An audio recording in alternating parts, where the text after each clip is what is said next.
একটা মাথা কাটা দৈত্যর আতঙ্ক ছিল।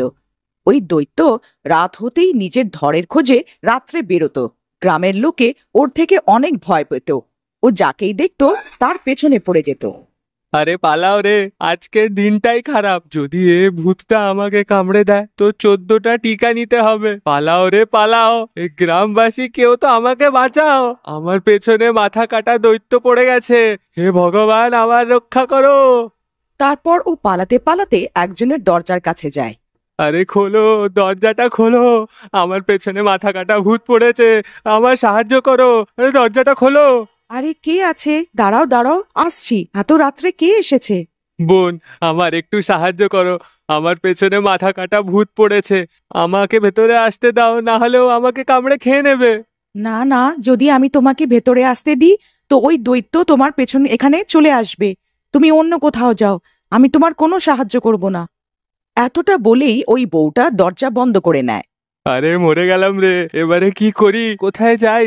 ওই সময় ওই মাথাটা ওখানে চলে আসে। এবার তুমি বেঁচে কোথায় যাবে?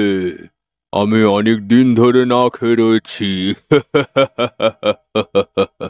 হে ঠাকুর, এবার আমি কি করি? তখনই ওর বন্ধু হীরা বান্তাকে আওয়াজ লাগায়। বান্টা ভাই, তাড়াতাড়ি পালিয়ে এখানে চলে এসো, আমি দরজা খুলে রেখেছি। তারপর বান্তা দৌড়ে গিয়ে হীরার ঘরে ঢুকে পড়ে। তুই আমার থেকে বেঁচে কোথাও যেতে পারবি না, আমি তোকে ছাড়বো না। তারপর ওই দৈত্য ওই ঘরের বাইরে ঘুরতে থাকে। হীরা আর বান্তা ওখান থেকে লুকিয়ে লুকিয়ে দেখে। তারপর দুজনে অনেক ভয় পেয়ে যায়। তখনই হীরার বউ আওয়াজ শুনে নিজের ঘর থেকে বেরিয়ে আসে। হে ঠাকুর, এই মাথা কাটা ভূত এখানে কি করে এসে গেল? আর এই বান্তা এত রাত্রে আমাদের ঘরে কি করছে? বৌদি, আমাকে ক্ষমা করে দাও, এই দৈত্য আমার কারণেই এইখানে এসেছে। হীরা আমার প্রাণ রক্ষা করার জন্য নিজের আর নিজের পরিবারের প্রাণ মুশকিলে ফেলে দিল। আরে কোথায় লুকিয়ে বসে গেছিস? বাইরে আয়, আজকে আমি তোকে ছাড়বো না। এই গ্রামবাসী, এটা আমার খাবার, একে এক্ষুনি নিজের ঘর থেকে বাইরে বের করে দে, না হলে আমি দরজা ভেঙে তোমাদের সবাইকে খেয়ে নেব। এ তো আমাদের সবাইকে খাওয়ার কথা বলছে। শোনো গো, আমি এর জন্য আমার পুরো পরিবারে বলিদান দিতে পারবো না। তুমি এখনই একে ঘর থেকে বাইরে বের করে দাও। মিনা, যদি আমি একে বার করে দিই তো ওই দৈত্য তো একে খেয়ে নেবে। কিন্তু আমি এর জন্য নিজের পরিবারকে বিপদে ফেলতে পারবো না। কোনো ব্যাপার না হীরা, আমি চলে যাচ্ছি। তারপর এইটুকু বলেই বান্তা ঘরের বাইরে বেরিয়ে যায়।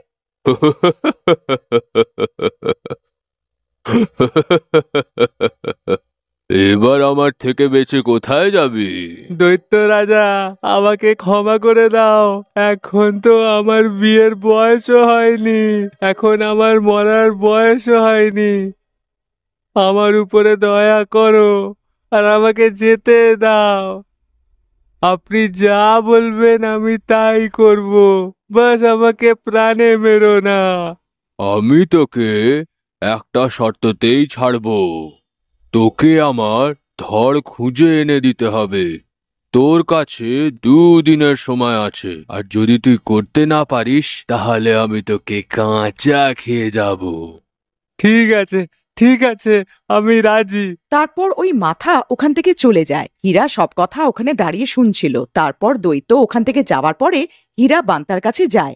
বান্টা ভাই, তুমি ঠিক আছো তো? হ্যাঁ দাদা, আজ তো জোর বেঁচে গেলাম। কিন্তু বান্টা ভাই, তুমি ওর ধর কোথায় থেকে খুঁজে নিয়ে আসবে? জানি না দাদা, আমি তো আজকে নিজের প্রাণ বাঁচানোর জন্যে ওকে মিথ্যে সান্ত্বনা দিয়ে দিলাম। কিন্তু 2 দিন পর ওকে কি উত্তর দেবে? হীরা দাদা, তোমাকে আমার সাহায্য করতে হবে, আমাদের কোনো একটা উপায় বের করতে হবে যাতে আমি প্রাণেও বেঁচে যাই আর গ্রামবাসীরা এই মাথা কাটা দৈত্যর হাত থেকে প্রাণে বেঁচে যায়। ঠিক আছে, অনেক রাত হয়ে গেছে, তুমি ঘরে যাও, আমরা কাল সকালে গ্রামে সাহায্য চাইতে যাব। তারপর ওরা দুজন নিজের ঘরের দিকে চলে যায়। তার পরের দিন সকাল হওয়ার পর ওরা গ্রামের লোকেদের কাছে সাহায্য চাইতে যায়। আরে সুরেশ ভাই, আমি অনেক বড় মুশকিলে পড়ে গেছিলাম। কাল রাত্রে ওই মাথা কাটা দৈত্য আমার পেছনে পড়ে গেছিল, কিন্তু আমি অনেক কষ্টে নিজের প্রাণটা তো বাঁচিয়ে নিয়েছিলাম। কিন্তু ও আমাকে 2 দিনে ওর ধর খুঁজে দিতে বলেছে। এবার আমি যদি ওর ধর না খুঁজে দিই তো আমাকে মেরে খেয়ে নেবে বলেছে। দয়া করে আমাকে সাহায্য করো। এ তো খুব ভালো কথা। ও তোমাকে মেরে তোমার ধর ব্যবহার করতে পারবে, আর আমাদের ওর থেকে মুক্তিও পেয়ে যাব। তোর নাশ হোক হীরা দাদা, এ তো আমাকে মরতে বলছে। যখন 2 দিন পর আমার কাছে ওই ভূত আসবে না, ওকে তোর ঘরে নিয়ে আসবো আর বলবো এটাই তোর ধর। আরে না না বান্টা দাদা, এমনি করো না। আমি তো শুধু মজা করছিলাম। আমাদের ক্ষমা করে দাও, আমরা কোনো তোমার সাহায্য করতে পারবো না। এরম করে পুরো দিন পার হয়ে যায়। তারপর দিন যখন হলো, হীরা দাদা, আমার কাছে আজ রাত অবধি সময় আছে। রাত হতেই ওই মাথা কাটা দৈত্য আমার পেছনে পড়ে যাবে। আমাকে কিছু উপায় বলো, আমি ওর ধর কোথায় থেকে আনবো? তুমি ভয় পেও না, আমার কাছে একটা উপায় আছে। তোমার এই উপায়টা কাজ করবে তো? বান্টা ভাই, যদি এই উপায় কাজ না করে তো পৃথিবীর কোনো শক্তি তোমাকে বাঁচাতে পারবে না। চলো, আমি ওই গাছের পেছনে গিয়ে লুকিয়ে যাই, তুমি ওই মাথা কাটা দৈত্যকে ডাকো। তারপর হীরা পালিয়ে গাছের পেছনে লুকিয়ে পড়ে। ভূত দাদা, তুমি কোথায় আছো? দেখো, আমি তোমার ধর নিয়ে এসেছি, তাড়াতাড়ি চলে এসো। কিন্তু ওইখানে দৈত্যের কোনো চিহ্নই ছিল না। হীরা দাদা, আমার মনে হয় ওই ভূত আমায় 2 দিনের সময় দিয়ে নিজেই আসতে ভুলে গেছে। একটু জোরে জোরে ডাকো, ও নিশ্চয়ই আসবে। আরে দৈত্য রাজা, আপনি কোথায় আছেন? আমি অনেকক্ষণ ধরে আপনার অপেক্ষা করছি। দয়া করে তাড়াতাড়ি চলে আসুন আর নিজের ধরের দর্শন করে নিন। তখনই ভয়ঙ্কর ভয়ঙ্কর আওয়াজ আসতে লাগলো, জোরে জোরে হাওয়া চলতে লাগলো। আরে মরে গেলাম রে, মনে হচ্ছে এই ভূত এখানেই কোথাও আছে। তখনই এর মাথা উড়তে উড়তে ওখানে চলে আসে। আরে, তুই তো নিজের কথার বেশ দাম রেখেছিস। তুই তো সত্যিতে আমার ধর খুঁজে নিয়ে এলি। আমি তো কত বছর ধরে এটাকে খুঁজছিলাম। হ্যাঁ হুজুর, যদি আপনি বলেন তো আমি আপনার ধর থেকে পর্দা সরিয়ে দিই। হ্যাঁ, নিশ্চয়ই। আমার আর অপেক্ষা হচ্ছে না, তাড়াতাড়ি আমার সাক্ষাৎ করাও। তারপর বান্তা কাপড় সরায় আর দৈত্য আশ্চর্য হয়ে যায়। আরে, কি করলি রে? মরে গেলাম রে, বিশ্বাসঘাতী! তুই এ কি করলি? বান্তা হনুমানের শিলারূপকে দৈত্যর সামনে নিয়ে আসে। দর্শন করে কেমন লাগলো? মরে গেলাম রে, হে ভগবান, আমাকে ক্ষমা করে দাও। দৈত্য জ্বলতে লাগে। আরে মরে গেলাম রে, আমি আর এখানে থাকতে পারবো না, আমাকে এক্ষুনি এখান থেকে পালাতে হবে। তারপর ওই দৈত্য ওখান থেকে পালাতে লাগে। বান্টা, মূর্তিকে তাড়াতাড়ি ওঠাও, আমাদের এর পেছনে যেতে হবে। আমরা আজ বেঁচে পালাতে দিতে পারবো না। তারপর ওই দুজন শিলারূপকে নিজের সাথে নিয়ে ওর পেছন করতে থাকে। আরে মরে গেলাম রে, আজকে আমি আর বাঁচবো না। হ্যাঁ। আরে দাঁড়িয়ে যা, পালাচ্ছিস কোথায়? আজকে তোর জীবনের শেষ দিন, তুই কোথাও বেঁচে যেতে পারবি না। তারপর দৈত্য জঙ্গলের ভেতরে চলে যায়। আরে দাদা, এ তো জঙ্গলে ঢুকে পড়লো। এখন কি করি? এর পেছনে যাওয়া ঠিক থাকবে কি? হ্যাঁ হ্যাঁ, কেন না? যখন স্বয়ং ভগবান আমাদের সঙ্গে আছে তাহলে আমাদের ভয় পাওয়ার কোনো দরকার নেই। চলো ওর পেছনে যাই। তারপর ভূত একটা গাছের পেছনে লুকিয়ে পড়ে। মনে হয় আমি বেঁচে গেলাম, ওরা আমার পেছনে আসেনি। তখনই হীরা আর বান্তা ওখানে পৌঁছে যায়। আরে মরে গেলাম রে, এরা তো আমার পেছনে পেছনে এইখানে অব্দি এসে গেছে। আরে পালাও রে। তারপর দৈত্য পালাতে পালাতে গাছে ধাক্কা খায় আর নিচে পড়ে যায়। আরে মরে গেলাম রে, হায় রে। তখনই হীরা আর বান্তা ওখানে পৌঁছে যায়। আমাকে ক্ষমা করে দাও, আমি কাউকে কোনোদিন ভয় পাওয়াবো না। বান্তা ওই শিলারূপকে দৈত্যর সামনে আগে করে দেয়। দৈত্য এইসব সহ্য করতে না পেরে জ্বলতে লাগে। আরে মরে গেলাম রে, আমি আর সহ্য করতে পারছি না। হে সংকট মোচন হনুমান, আমাকে ক্ষমা করে দাও, আগে থেকে কাউকে আর ভয় দেখাবো না। আরে মরে গেলাম রে, হে ঠাকুর, আমাকে মুক্তি দাও। আর এরকম করে বান্তার প্রাণ বেঁচে যায় আর পুরো গ্রামের লোকেদের ওই মাথা কাটা ভূত থেকে রক্ষা পায়। একবার আবার খারাপের উপর সব সময় জয়ের ভালো হয়ে যায়। বলো সংকট মোচন হনুমান দেবের জয়। একটা ভুতুরে ডক্টর 2 মহিলাকেও ডাইনি বানিয়ে দেয়। এখন ওরা 3জন মিলে সব গ্রামবাসীদেরও ভূত বানিয়ে দিতে চাইছে। আরে চামেলি, তুমি কোথায় চলে গেলে? এখন আমি তোমায় ছাড়া কিভাবে বাঁচবো? আরে মরে গেলাম রে।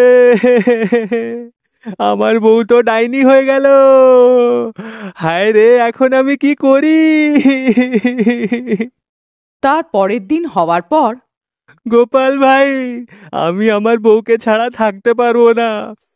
ভাই কিছু করো যাতে আমার বউ ঠিক হয়ে যায় আর ফেরত আসতে পারে। কাঞ্চা ভাই, বৌদি এখন পুরোপুরি ডাইনি হয়ে গেছে, তোমাকে ওনাকে ভুলে যেতে হবে। না ভাই, আমি আমার বউ ছাড়া থাকতে পারবো না।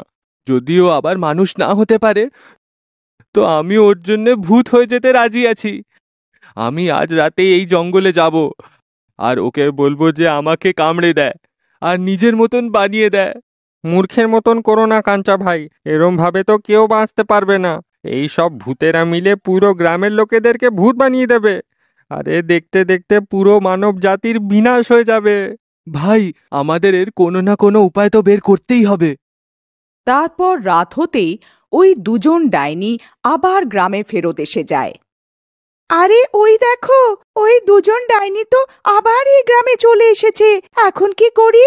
আরে আস্তে বলো, যদি ওই ডাইনির নজর আমাদের উপরে পড়ে গেল তো আমাদের বিপদ এসে যাবে। তারপর ওরা দুজন ডাইনি কাঞ্চার বাড়ির বাইরে পৌঁছে যায় আর ওর দরজা জোরে ধাক্কাতে লাগে।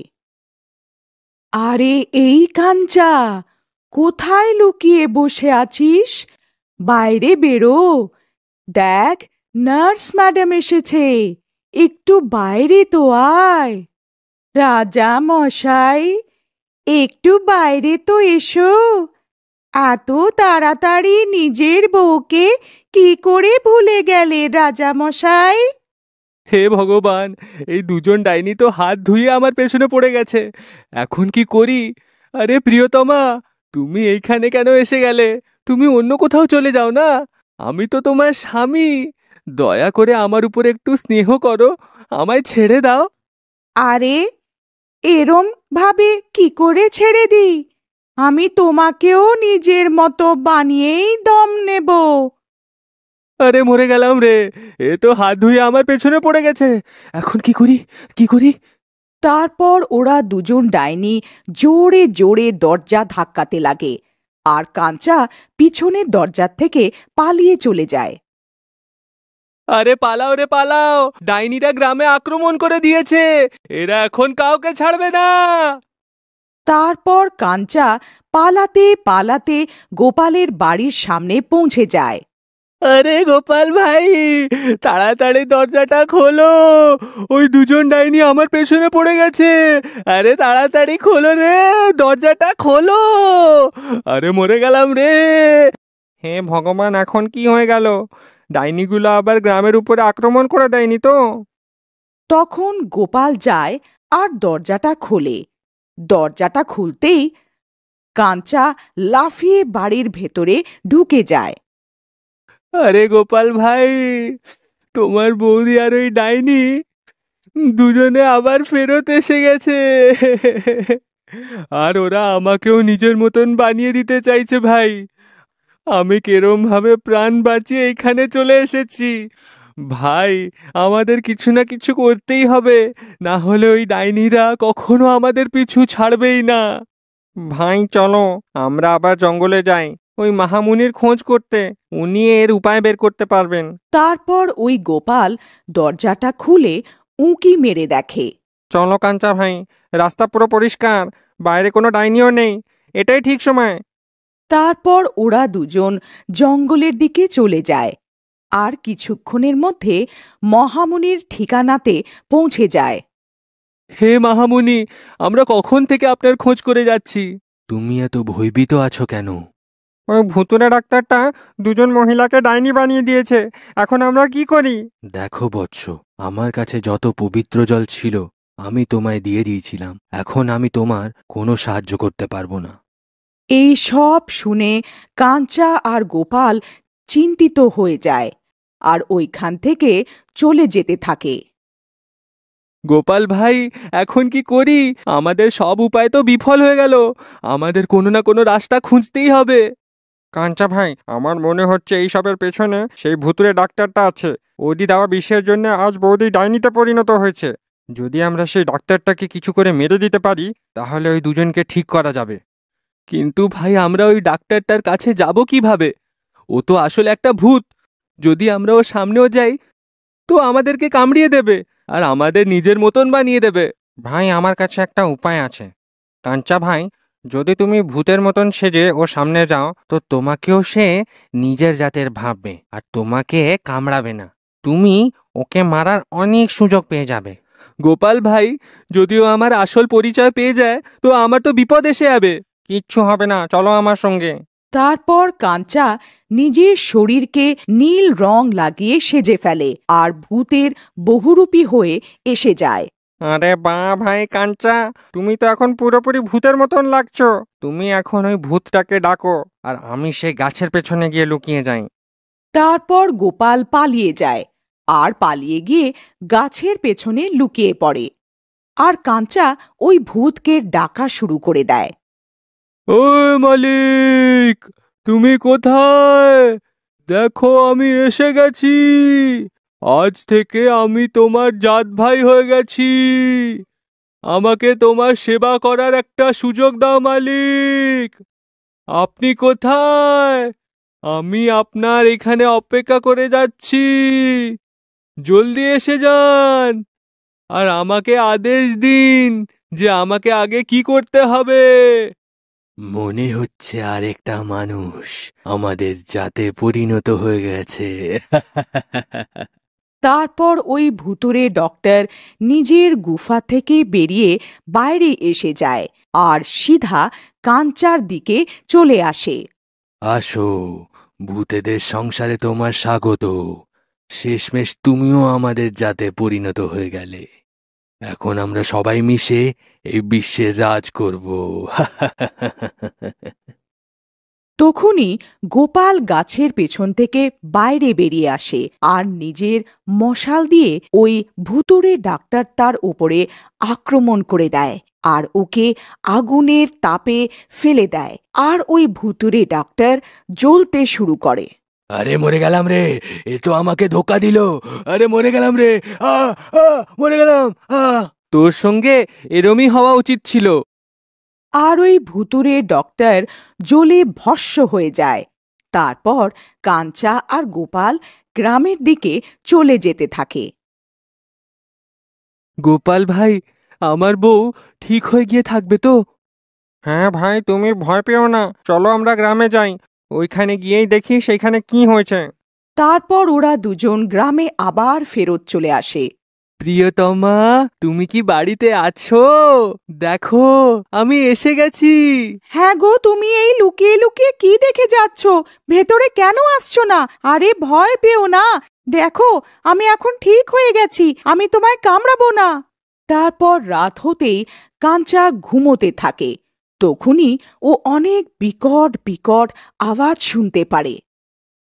আরে মরে গেলাম রে, এ চামেলি তুই কোথায় চলে গেলি? হে ভগবান, এ আবার ডাইনি হয়ে যায়নি তো? হায় রে, এখন কি করি, কি করি? এ, চামেলি তুমি কোথায়? কাঞ্চা মশাই, আমি এখানে, আমায় খোঁজো। আরে মরে গেলাম রে, এ তো সেই ডাইনির আওয়াজ। আমার বউ আবার ডাইনি হয়ে যায়নি তো? আরে মরে গেলাম রে। আরে প্রিয়তমা, তুমি আমার সঙ্গে দয়া করে মজা করো না, দয়া করে বাইরে এসে যাও।